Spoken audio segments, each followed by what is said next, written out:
자, 엄근진 기자와 함께하는 대우잼 뉴스. 오늘 4월 20일 월요일입니다. 오늘 좀 눈에 띄는 부동산 뉴스가 있어서 한 두 가지 정도 확인해보고 가도록 하겠습니다. 자, 여기 보시면 3월 주택 거래량이 이제 집계가 돼서 발표가 됐는데 그러다 보니까 3월까지니까 이제 1분기 거래량까지도 집계가 됐죠. 그런데 1분기에 전국의 주택 거래량이 예년보다 더 많이 늘었다고 합니다. 얼마나 늘었는지, 어떤 내용인지 살펴보겠습니다.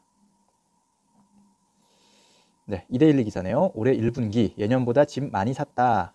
국토교통부 1분기 주택 매매 거래량 발표. 전년 동기 대비 2배 이상 증가한 32만 5천여 건이다. 서울은 보면 전년 동기 대비 207% 증가했다라는 내용이 소제목이 달려있네요. 자, 일단 1분기, 올해 1분기죠. 2020년 전국 주택 매매 거래량이 전년 동기 대비 크게 증가했다. 올해 1분기에 전국에서 32만 5천여 건 일단은 주택 매매 거래가 이루어졌는데 이것은 1년 전 같은 기간, 그러니까 2019년 1분기에는 14만 5천여 건이었으니까 두 배가 넘는 수치입니다. 네, 주택 매매 거래가 1년 사이에 2배가 넘게 증가했다. 이건 엄청난 증가세라고 볼 수가 있겠습니다. 근데 작년이 또 어떤 부동산 규제가 아주 최고조로 달한 뭐 그런 시점이라고 봤을 때 그런 영향에 작년만 좀 줄었던 것이 아니냐라고 또 생각할 수 있기 때문에 그럼 최근 5년 평균을 좀 봐야 되는데 최근 5년 평균은 20만 9천여 건입니다. 그러니까 작년 그 1분기 14만 5천 건이 반영됐다고 해도 5년 평균이 20만 9천여 건인데 올해 1분기는 32만 5천 건이니까 확실히 늘어난 것은 사실입니다. 네, 여기 이제 그래프를 보시면 월별 전국 주택 매매 거래량을 확인하실 수가 있는데요. 여기 빨간색 선이 이제 2020년 선이니까 파란색 선인 2019년, 초록색 선이 2018년, 그리고 이렇게 지금 살색으로 이렇게 칠해져 있는 부분이 이제 5년 평균의 매매 거래량이거든요. 그거에 비해서 지금 2020년 수치는 다 그 이상의 표시가 되어 있는 것을 아실 수가 있습니다. 1월, 2월, 3월 모두 예년의 수치를 상당히 뛰어넘어 있다. 2019년에는 뭐 1월에 5만 건, 4만 3천 건, 5만 1천 건 이렇게 돼 있었는데 다 2배 이상의 증가세를 보이고 있고요. 2018년에는 이때만 해도 그래도 한 6만 건, 7만 건 정도 되는 것 같은데요. 6만, 7만 뭐 혹은 9만 건 이렇게 되는 것 같은데 그에 비해서도 일단 2020년에 상당히 많이 증가한 모습입니다. 보통 이제 연간으로 봤을 때는 이제 1, 2, 3월이 좀 적은 편이네요. 그죠? 전체적으로 봤을 때 이렇게 우상향하는, 그러니까 하반기로 갈수록 좀 거래량이 많아지는 그런 패턴이 나타나고 있었는데 벌써 지금 1분기부터 매매 거래량이 조금 많이 이루어진 것 같습니다.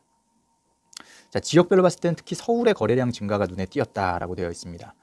서울의 1분기 주택 매매 거래량은 전년 동기 대비 207% 증가한 49,810건, 그러니까 뭐 한 5만 건 정도 된다고 보시면 되겠죠. 이 중에 강남 4구가 7,500여 건을 차지했다고 하고요. 서울 외 경기도의 거래량은 역시 전년 동기 대비 208.9%, 그러니까 서울이 207%, 서울을 제외한 경기도의 거래량은 208.9%, 뭐 서울이나 경기도나 수도권 모두 상당히 많이 증가한 그런 매매 거래량을 기록했습니다.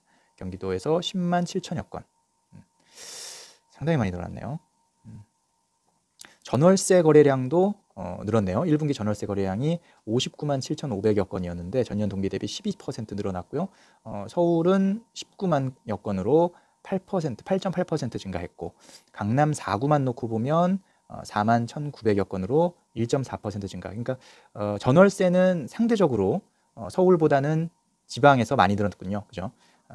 전국이 12% 늘었는데 서울은 9% 정도 늘었고 강남 4구는 1% 증가해 그쳤고, 그러니까 결국은 매매 거래는 상당히 많이 늘었고 그 중에 강남 4구가 특히나 많이 늘었는데 전월세는 거꾸로 강남 4구는 조금 늘고 지방에서 오히려 서울보다 더 많이 늘어나는, 그러니까 이게 전년 대비이기 때문에 전년에는 거꾸로 서울에서 전월세가 많았고 매매가 좀 적었던 반면에 2020년 들어서는 오히려 서울과 또 강남에서 매매 거래가 많이 늘었다, 이렇게 정리를 해볼 수 있을 것 같습니다. 자, 전국의 주택 매매 거래량이 작년보다 증가한 이유는 일단은 2019년 1분기에 거래량 자체가 적었고, 그 다음에 전국적인 미분양 주택 감소, 서울과 수도권 내 아파트 거래가 활발했던 것이 원인으로 꼽히고 있다. 실제로 2019년의 주택 거래량은 2014년 이후 5년 만에 가장 적었던 해였기 때문에 전년 동기 대비 퍼센테이지가 올해 상당히 늘어나는 그런 모습이었고요.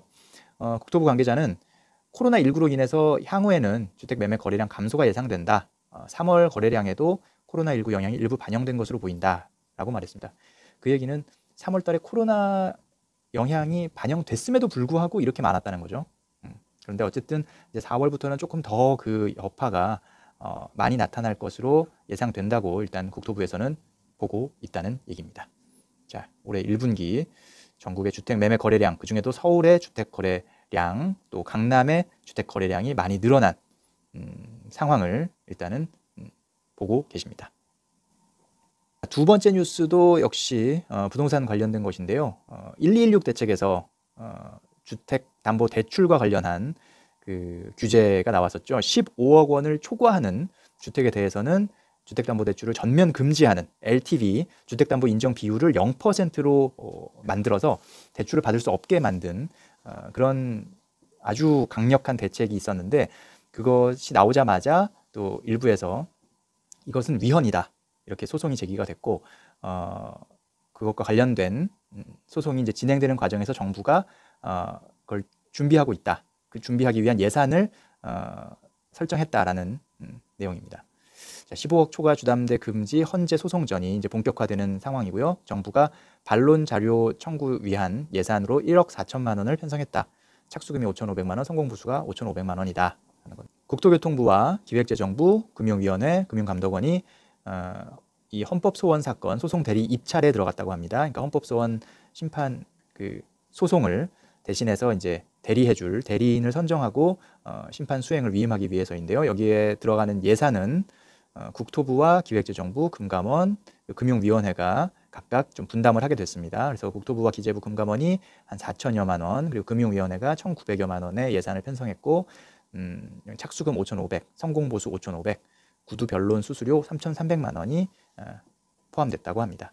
그러니까 그래서 정부의 변호를 맡은 대리인은 이제 뭐 의견서를 제출하고 자료 조사 및 제출, 구두 변론 등 심판 수행 관련 업무를 맡게 되겠죠. 작년 이제 12월 16일 날 이 관련 부동산 대책이 발표됐고, 그 다음 날인 12월 17일 날 한 법률사무소에서 이 해당 대책이 헌법 제23조가 규정하는 재산권을 제한한다고 주장해서 헌법 소원을 청구했고, 헌법재판소가 지난 1월 21일 날 이 청구가 적법하다고 판단해서 심판을 전원재판부에 회부했습니다. 그래서 이제 이 재판이 진행이 되는 절차인 거죠. 뭐 이런 절차도가 있고요.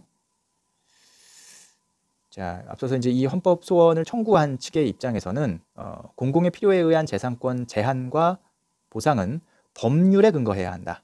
네, 법률에 근거해야 한다라는 게 이제 중요한 건데, 이 부동산 대책은 법률에 근거한 것이 아니다.